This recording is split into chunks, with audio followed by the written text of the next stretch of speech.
ओम शांति।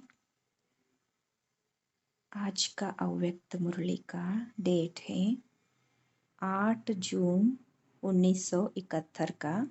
जीवन के लिए 3 चीज़ों की आवश्यकता: खुराक, खुशी और खजाना। जीवन में मुख्य 3 चीज़ों की आवश्यकता होती है। वह कौन सी है?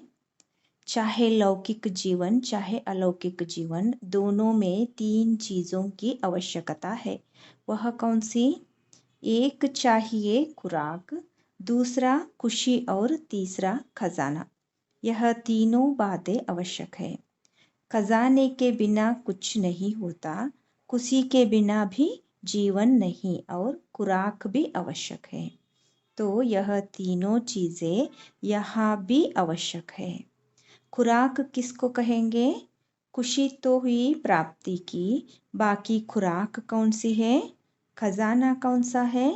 खजाना है ज्ञान का, खुराक है याद से जो शक्ति बढ़ती है। जीवन की एनर्जी खुराक है। तीनों ही प्राप्तियां हो चुकी है व हो रही है। खजाना भी पूरा मिल चुका है ना, खुराक भी मिल चुकी है। खुशी तो है ही, अखूट खजाना मिला है ना।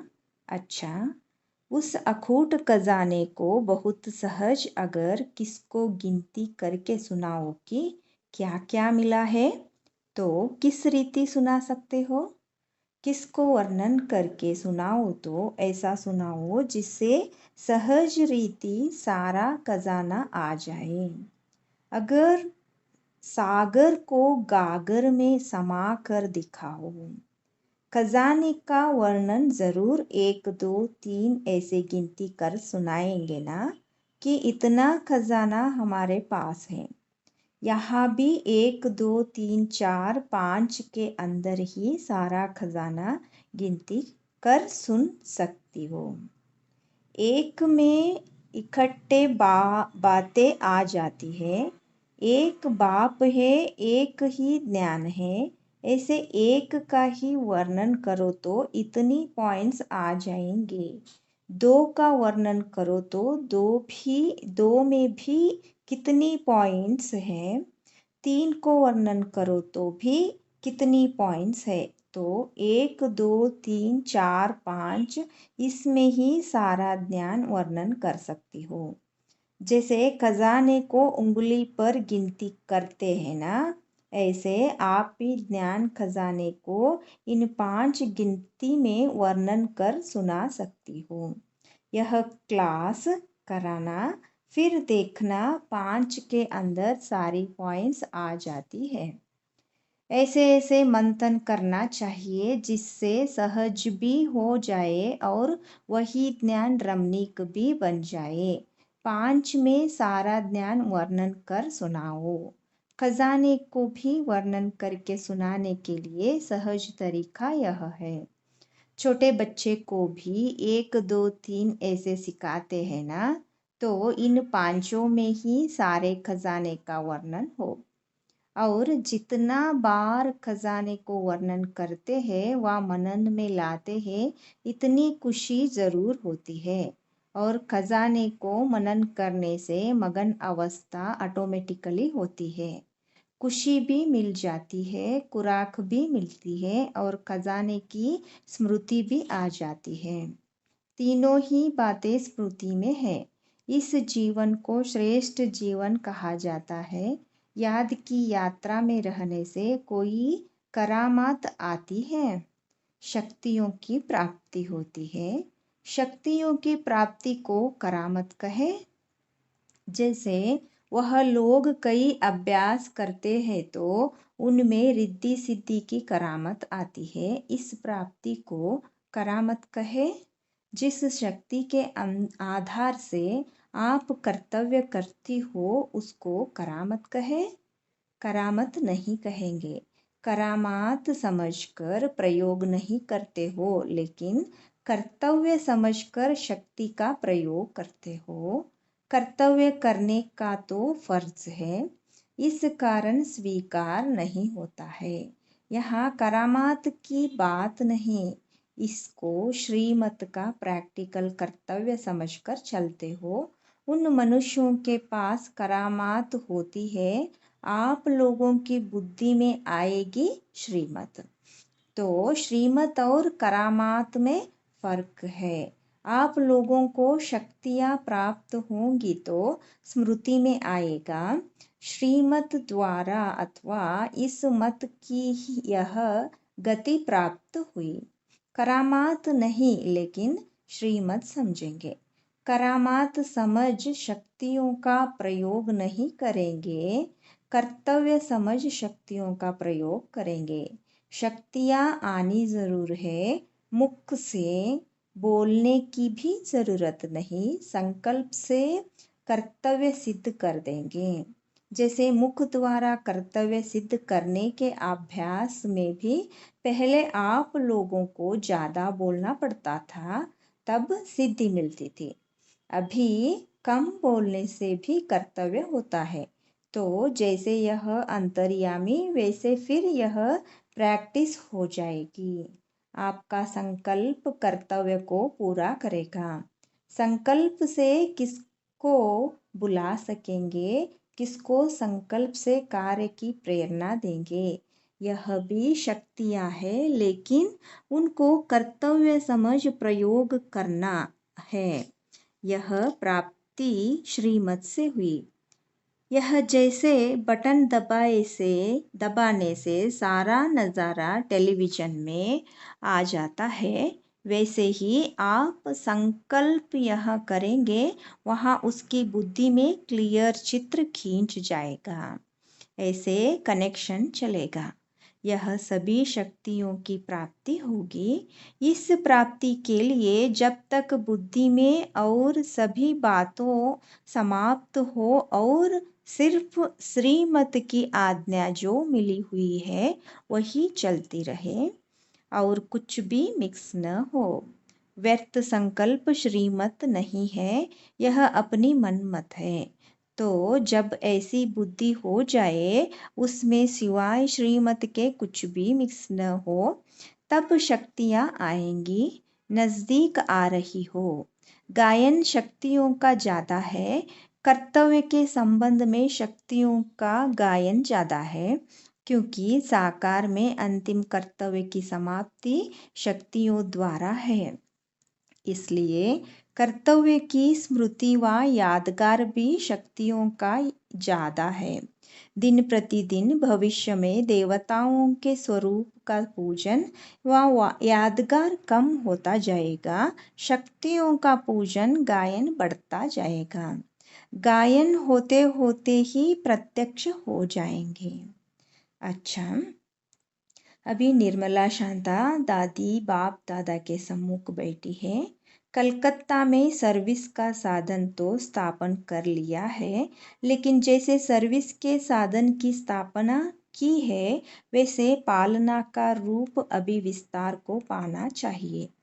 कलकत्ते के म्यूजियम द्वारा सभी आत्माओं को कैसे शांत का वरदान प्राप्त हो सके, क्योंकि कलकत्ता में अशांति ज़्यादा है ना, तो इतना आवाज़ फैलना चाहिए जो गवर्नमेंट तक यह आवाज़ जाए कि इस स्थान द्वारा शांति सहज प्राप्त हो सकती है। गवर्नमेंट द्वारा शांति दल के रूप में ऑफर हो सकती है, जैसे जेल आदि में भाषण के लिए ऑफर करते हैं, क्योंकि पापात्माओं को पुण्यात्मा बनाने का साधन है, तब निमंत्रण देते हैं। ऐसे ही कहाँ अशांति होगी तो यह शक्ति दल शांति दल समझा जाएगा।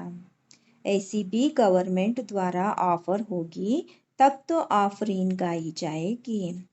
ऐसा कुछ प्लान बनाओ जो आवाज़ फैले चारों ओर।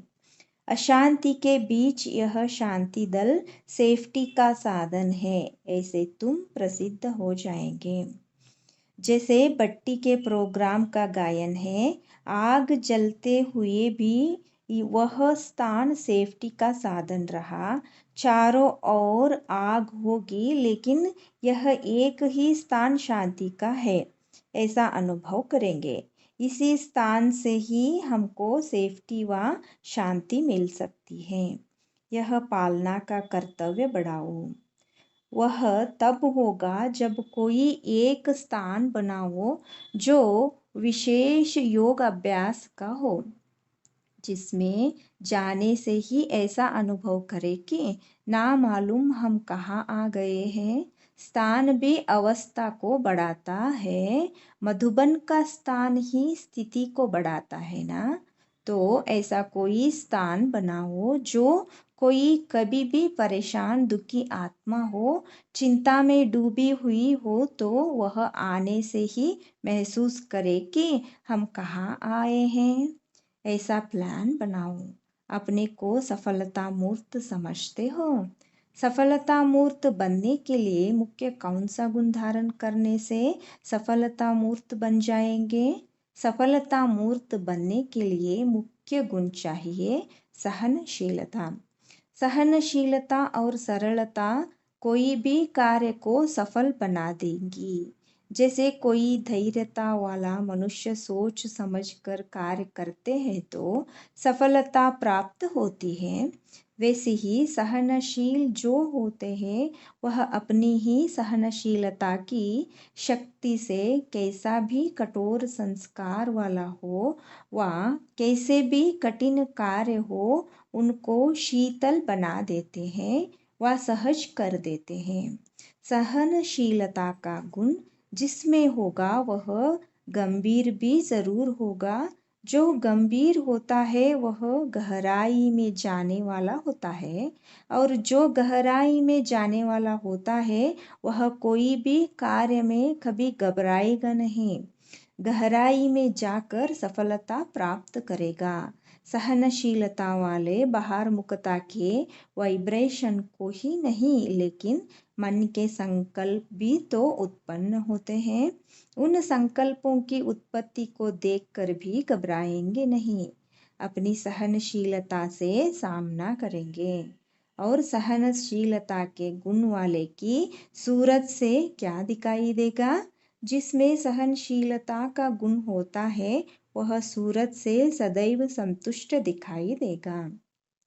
उनके नयन चैन कभी भी असंतुष्ट के नहीं दिखाई देंगे। तो जो स्वयं संतुष्ट मूर्त रहते हैं वह औरों को भी संतुष्ट बना देंगे, और चलते फिरते वह फरिश्ता अनुभव होगा। सहनशीलता बहुत मुख्य धारण है। जितनी सहनशीलता अपने में देखेंगे उतना समझो स्वयं से भी संतुष्ट है, दूसरे भी संतुष्ट हैं। संतुष्ट होना माना सफलता पाना। जो कोई भी बात को सहन कर लेते हैं तो सहन करना अर्थात उसकी गहराई में जाना।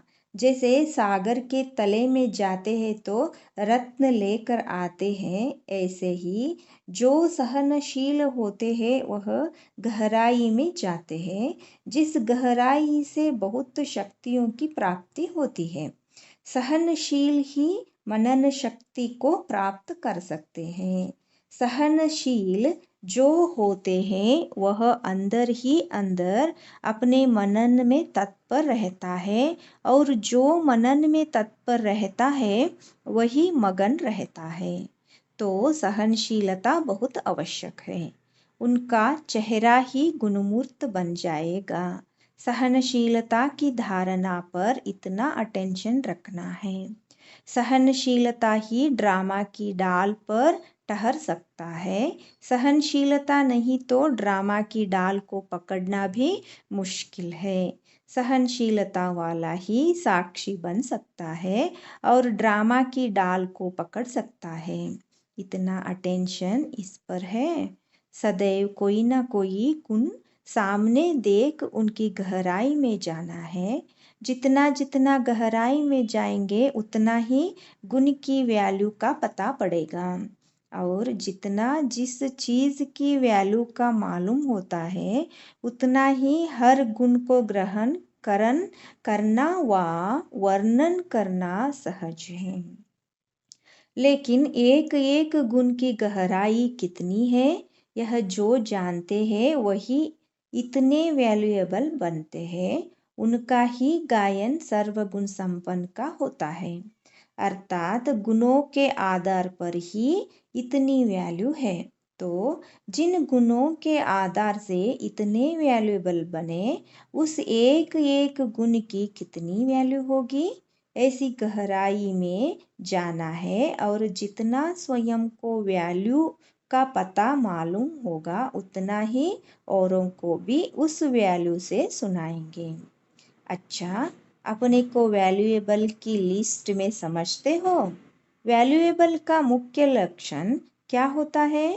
जैसे बाप दादा को त्रिमूर्ति कहते हैं, वैसे आप एक एक मूर्त से तीन मूर्त का साक्षात्कार होता है। बाप तो तीन देवताओं का रचयिता होने के कारण त्रिमूर्ति कहलाते हैं, लेकिन आप एक एक के मूर्त से तीन मूर्त का साक्षात्कार होता है। वह तीन मूर्त कौन सी है? शक्तियों द्वारा कौन सी तीन मूर्तियों का साक्षात्कार होता है? आप लोगों द्वारा अभी तीन कर्तव्य होते हैं। कई आत्माओं के अंदर दैवी संस्कारों की रचना व स्थापना कराते हो, तो यह स्थापना का कार्य भी करते हो। और कई आत्माओं के संस्कार ऐसे हैं जो कुछ निर्बल है, अपने संस्कारों का परिवर्तन नहीं कर सकते व अपने संस्कारों को सेवा में नहीं लगा सकते। उनको मदद दे आगे बढ़ाना, यह है पालना। पालना में छोटे से बड़ा करना होता है। और फिर कई आत्माएं जो अपनी शक्ति से पुरानी संस्कारों को मिटा नहीं सकती, उनके भी मददगार बन उनके विकर्मों को नाश करने में मददगार बनते हो। तीनों कर्तव्य चल रहे हैं। इन तीन कर्तव्यों के लिए तीन मूर्त कौन सी है? जिस समय कोई आत्मा में नए दैवी संस्कारों की रचना कराती हो, उस समय बनती हो ज्ञान मूर्त। और जिस समय पालना कराती हो, तो उस समय रहम और स्नेह दोनों मूर्ति की आवश्यकता है। अगर रहम नहीं आता है तो स्नेह भी नहीं। तो पालना के समय एक रहम दिल और स्नेह मूर्त, और जिस समय कोई के पुराने संस्कारों का नाश कराती हो, उस समय शक्ति स्वरूप और दूसरा रोब के बजाय रुहाब में। जब तक रुहाब में नहीं ठहरते, तब तक अनेक विकर्मों का विनाश नहीं करा सकते। जैसे अज्ञान काल में कोई की बुराई छुड़ाने के लिए रोब रखा जाता है, यहाँ रोब तो नहीं, लेकिन रुहाब में ठहरना पड़ता है। अगर रुहाब में न ठहरो तो उनके पुराने संस्कारों का नाश नहीं कर सकेंगे। शक्ति रूप में विशेष इस रुहाब की धारणा करती हो। इन गुणों द्वारा यह तीन कर्तव्य करती हो। कोई में अगर रुहाब की कमी है तो पालना कर सकती हो, लेकिन उनके संस्कारों को नाश नहीं कर सकती। सिर्फ तरस और स्नेह है तो विनाश कराने के कर्तव्य नहीं। स्नेह रहम नहीं तो पालना का कर्तव्य नहीं।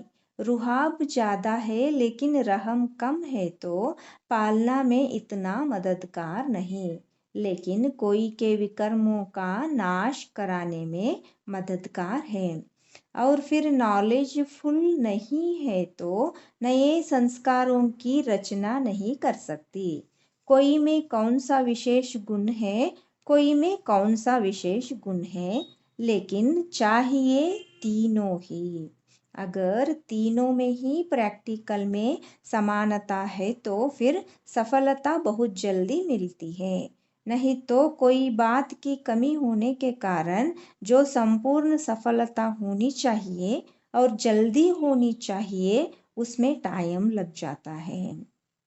तो अभी लक्ष्य यह रखना है कि तीनों कर्तव्य करने के लिए यह मुख्य गुणमूर्त बनना है, इसमें कमी न हो। फिर समय को नज़दीक लाएंगे। यह समानता लानी है। जो बाप में सर्व गुणों की समानता है। अभी कोई में कौन सा गुण, कोई में कौन सी विशेषता है, फर्क है ना। बाप दादा कौन सी गिफ्ट देने आए हैं? निराकार बाप की गिफ्ट कौन सी है और साकार की गिफ्ट कौन सी है? दोनों गिफ्ट मिली है। दोनों की गिफ्ट एक ही है व अलग अलग है? गिफ्ट तो सबको मिली है। बाप और दादा द्वारा गिफ्ट मिलती है। जो सर्व आत्माओं प्रति गिफ्ट है स्वर्ग का राज भाग्य, वह तो सबको मिलता ही है। लेकिन जो अनन्य बच्चे स्नेही व सर्व कार्य में सहयोगी बनते हैं, उन्हों को फिर अपनी अपनी गिफ्ट मिलती है।